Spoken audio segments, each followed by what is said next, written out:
Hi, my name is Mark Street. I'm with Remax, and we're doing a Realty Glimpse where I deliver you valuable information that could have a positive impact on your very next real estate transaction. So today we're talking with Joe Johnson. I've been with the Planning and Development Department for 20 years, and over that time I've held various positions ranging from development officer, planner, development supervisor, and now currently the director of the department. Okay, great. And so I guess, we're talking about commercial, leases and purchases. And so I guess I'll just dive in, and I'm wondering, okay, so if I have a client and they're saying, hey, this is where we want to live, it looks like it's move-in ready. Is it just that easy? They can write the deal and move in, or is there something that the city is going to be looking for from them before they do that? There's no cut and dry answer to that. In many cases, they will require a development permit, be it for a change of use, or if they're looking to expand their building in some way, shape, or form. But at the very least, there's the review as to whether or not a change of use development permit's required. In some cases, no such permit is required, but it's great to check with us just to confirm. Okay, so now what if, say, the company that's moving in is going to almost like replace a company that's already there, like it's the same land use, all that? Could they, is that a safe bet in that scenario? Yeah, that's a pretty safe bet. In some cases, if it's not really a change of use and they're not proposing any structural changes or additions, then a lot of times they can just move straight in. However, even in some cases where there is a change of use, they might be changing the facade of the building or even the footprint somewhat, in which case a development permit may be required. What are the things that the city is wanting to make sure of, or that a company might want to check with the city on before they actually, do remove the conditions or something like that? Sure. So the first thing would be if the use is allowed in the governing land use district. Okay. So in a commercial district, obviously it accommodates commercial uses. Industrial districts accommodate industrial uses, but there is some overlap, and people need to be aware of what's allowed. So an extreme example would be someone who wants to put a childcare facility in an industrial park. Okay. Not allowed, and a very heavy industrial use in a commercial district, probably not allowed. So just check in with us to see if it's a use that can be accommodated in the district, and then if their plans start to gain momentum and they want to look at getting a development permit, then we'd review the specific site and what's there and what they're proposing. Okay, so now when I'm looking at that land use bylaw, I'll see that there's permitted uses and discretionary uses. Do you want to speak to that a little bit? Sure. So for the governing land use district, as Mark said, there's permitted and discretionary uses. Permitted uses essentially means that if you meet all standards in the land use bylaw, so that would be building setback, parking, landscaping, building height, etc., then we are obligated to issue a development permit. If it's a discretionary use, then we look at it on a more site-by-site basis, and in some cases, the proposed use may not be appropriate at that location for some reason, or the development authority has the ability to ask for a more strict requirement than what's in the land use bylaw. So discretionary uses have a little bit more uncertainty to them and follow a process that takes longer time than permitted use. Okay, and so with a permitted use, you said that the city would be obligated. So yet, would they still apply, even though there's a change of use and they're obligated? Would they still apply for that? Yes. So that's one of my pet peeves with the term permitted use. Is it makes it sound like it's already approved, but it's not already approved. It's just a use that's allowed in that district, provided you meet all of the requirements of the land use bylaw. Now, in some cases, that may require some work to be done on site in order to bring it up to current standards, and the development permit will achieve that. So, maybe at one time leaving the parking lot gravelled Yeah. was compliant with the land use bylaw, but now we require hard surfacing, or maybe our landscaping standards have changed. So it's our opportunity to review the property and bring it up to current standards. Okay, so you have the permitted use, like you say, likely that's gonna go there, but there could be some things that come up, so definitely you want to apply for that, not just assume you can move in. Correct. And then you have the discretionary, and you said that there's more of a process, so does that mean that the application process takes longer, there's more information that you need? And then if you don't mind, walk us through that process, how long does that take typically? Sure, so discretionary use process involves notifying the adjacent property owners to make them aware that a development permit has been applied for whatever the use is, and we're basically giving them the opportunity to provide feedback on the proposed development. And then after we've gathered that information, then we ultimately make a decision, and then we circulate the adjacent property owners again and inform them of our decision. And there's an opportunity for both adjacent property owners or the applicant to appeal the decision, and that takes 21 days. So all told, the discretionary use application can be around 5 to 6 week process by the time both of those steps have been accomplished.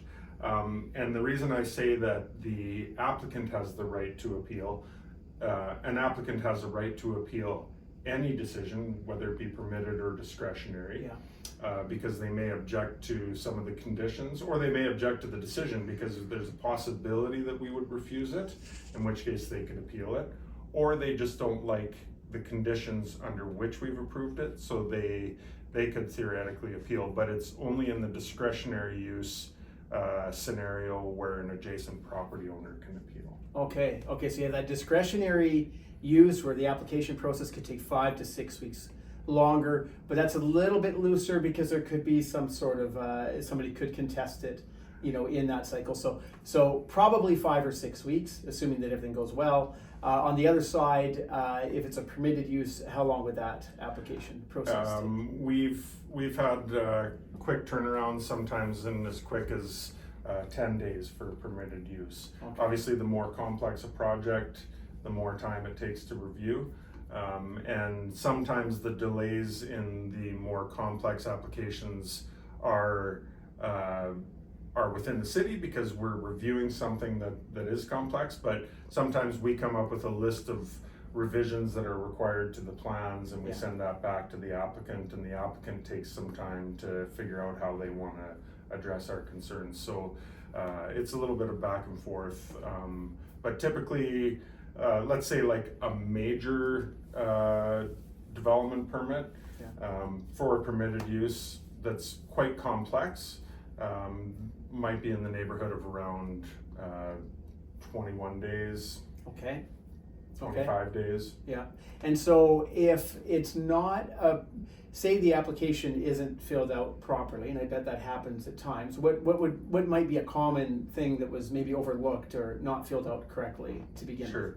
So what you're talking about is deeming the application complete. Yes. And if we receive an application and it's missing the landowner's authorization or a certificate of title, the site plan, building elevations, and floor plans are commonly required items in an application. Sometimes we can work with the applicant to accept something less than standard, perhaps, but for new builds and complex developments, that's the basic items that we need. Okay.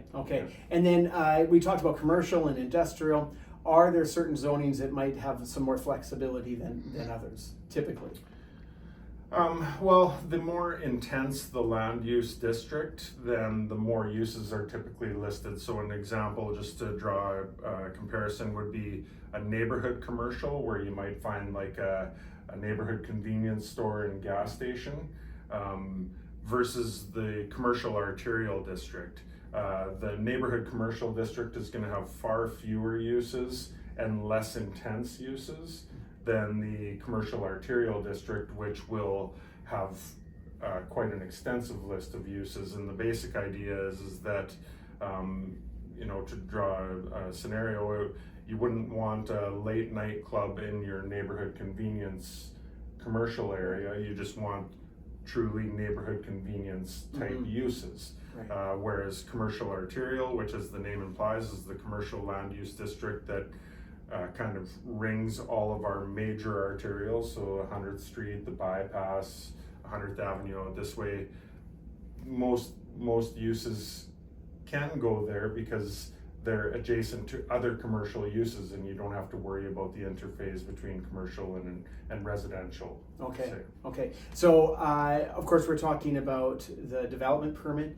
There's also a building permit. We're not getting really into that, but maybe you can touch on it in this much of a way, and that is can those applications be done concurrently, or would there be a reason why a person might not want to, such as there's probably an expense to both, and so maybe if it's a discretionary use, you might want to hold out until that's approved, but do you want to speak to that a bit? Sure. So, I'll just back up just a minute, Yeah. and the difference, people often get confused between development permits and building permits.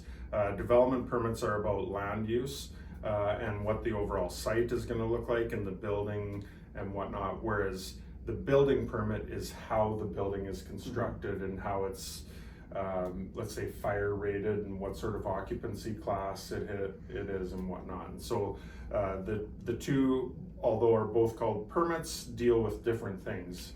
And so we do have the ability to run these applications concurrently. However, in certain instances, the development permit review has the potential to change the building plans. And so if an applicant is holding back on spending money with their consultants, be it their architects or engineers or whatnot, they may want to get through the development permit phase to have some assurance as to what the building can look like before getting way more into the detailed building plans. So, but certainly there are lots of times where we run things concurrently and and the two departments talk to each other and just make sure that what we're moving forward will work for both departments. Okay, so after I apply and it's either the permitted or discretionary use is now approved, is there a chance where later on, 5 years, 6 years, 7 years, however long later, where the city might say, oh no, we changed our mind, like, or else maybe they're expanding or something like that? Could there still be an interruption in their business? Well, there wouldn't be an interruption in their business, but there is a possibility that the land use bylaw could change. So let's just make an example, pick on a late night club again. Okay. Let's say late night clubs were allowed in a commercial district. And then when we did a land use bylaw review, we decided to either eliminate that commercial district or change the zoning of that property to a different commercial district. So yes, there is the possibility, but we would never come in and say, you are no longer allowed to operate. What would happen is that the property would be deemed legal non-conforming, in which case they'd be allowed to continue to operate. Grandfathered is another term that's used kind of informally, and they'd be allowed to continue to operate. And if and when in the future they decide to shut down, if they stay closed for a period of 6 months or longer, then they lose that grandfathering status. Okay, and that's kind of back to one of our first questions: is could you if you see a business operating in there, and now your business is moving into the same type of business, could they operate there? Well, likely yes, but not if it's been sitting vacant for 6 months. Then maybe not, especially if it's discretionary or if there's been a change. Or if it's legal non-conforming. Yes, right. If it were a legal non-conforming use and had been inactive for a period of 6 months or longer, then there's a chance that it would not be allowed. That's why I say there's no cut and dry answers for a simple scenario. But by all means, we're very accessible, so people can give us a call and we can do some digging and find out and provide people with information prior to signing a lease or Okay. or sales agreement. Okay, great. So Joe, this interview is intended to provide viewers with just a glimpse to get the conversation started. If somebody did have more questions or they wanted more information, I guess how could they learn more? Sure. So our you can try and find the information on our website if you'd like, and if not, you can call the Citizen Contact Center at 0300, and they will direct you to either a planner or development officer, and we'll do our best to answer your question. Thanks for watching. Thank you, Joe. Thank you. Okay. Thanks.